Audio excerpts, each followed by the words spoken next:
Santapan Harian, Senin, 4 Oktober 2021.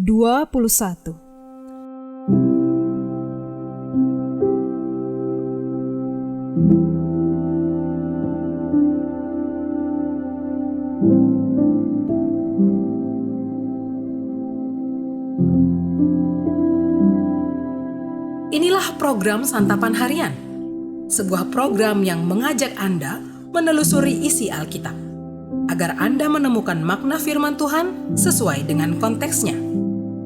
Santapan Harian tertuju bagi Anda yang ingin memiliki kehidupan rohani yang segar, kuat, dan sigap.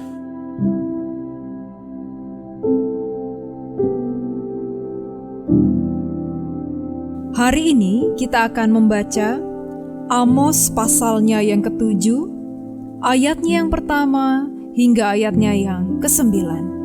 Namun sebelumnya, mari kita berdoa. Saat ini kami berteduh di dalam sabda-Mu.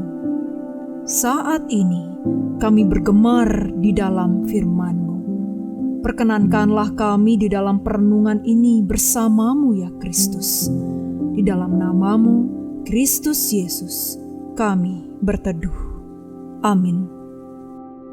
Amos 7 ayat 1-9. Inilah yang diperlihatkan Tuhan Allah kepadaku. Tampak Ia membentuk kawanan belalang pada waktu rumput akhir mulai tumbuh, yaitu rumput akhir sesudah yang dipotong bagi raja. Ketika belalang mulai menghabisi tumbuh-tumbuhan di tanah, berkatalah aku, Tuhan Allah, berikanlah kiranya pengampunan. Bagaimanakah Yakub dapat bertahan? Bukankah ia kecil? Maka menyesallah Tuhan karena hal itu. Itu tidak akan terjadi, firman Tuhan. Inilah yang diperlihatkan Tuhan Allah kepadaku. Tampak Tuhan Allah memanggil api untuk melakukan hukuman. Api itu memakan habis samudera raya dan akan memakan habis tanah ladang. Lalu aku berkata, Tuhan Allah, hentikanlah kiranya. Bagaimanakah Yakub dapat bertahan? Bukankah ia kecil? Maka menyesallah Tuhan karena hal itu. Ini pun tidak akan terjadi, firman Tuhan Allah. Inilah yang diperlihatkannya kepadaku. Tampak Tuhan berdiri dekat sebuah tembok yang tegak lurus, dan di tangannya ada tali sipat. Lalu berfirmanlah Tuhan kepadaku, apakah yang kau lihat, Amos? Jawabku, tali sipat. Berfirmanlah Tuhan, sesungguhnya aku akan menaruh tali sipat di tengah-tengah umatku Israel, agar aku tidak akan memaafkannya lagi.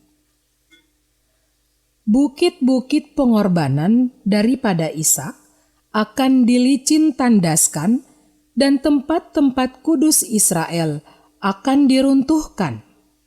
Dan aku akan bangkit melawan keluarga Yerobeam dengan pedang.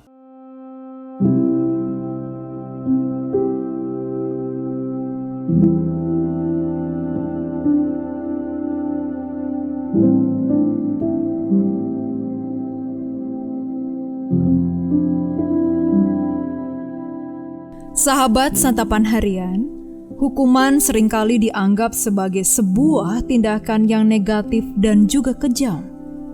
Pada kenyataannya, hukuman atau sanksi diperlukan untuk mengembalikan seseorang kepada aturan atau ketetapan yang seharusnya. Allah memberikan sebuah penglihatan kepada Nabi Amos mengenai hukuman yang akan Ia turunkan atas umatnya. Ada dua penglihatan yang diberikan Allah kepada Nabi Amos. Pertama, Allah akan menurunkan kawanan belalang pada saat rumput mulai tumbuh. Kedua, Allah akan menurunkan api yang menghanguskan. Ketiga, Allah yang tengah memegang tali sifat. Saat diberi penglihatan pertama dan kedua, apa yang dilakukan Amos adalah langsung memohon pengampunan kepada Allah. Di sini Amos tidak memohon sesuatu yang bertentangan dengan hati Allah. Sudah menjadi janji Allah bahwa Ia akan memberkati umat yang setia kepadanya dan menghukum mereka yang tidak taat kepadanya. Pada penglihatan yang ketiga, Allah tidak hanya memberikan penglihatan, tetapi juga menyatakan kehendaknya kepada Amos. Objek penglihatan kali ini adalah tali sifat. Alat ini digunakan untuk memastikan tegak lurusnya tembok, garis, atau apapun. Melalui penglihatan ketiga ini, Allah menyatakan bahwa Ia akan menegakkan keadilan di tengah umatnya. Allah harus menegakkan keadilannya agar umatnya bisa kembali kepadanya. Allah harus turun tangan menolong umatnya meski harus melalui jalur yang menyakitkan bagi mereka.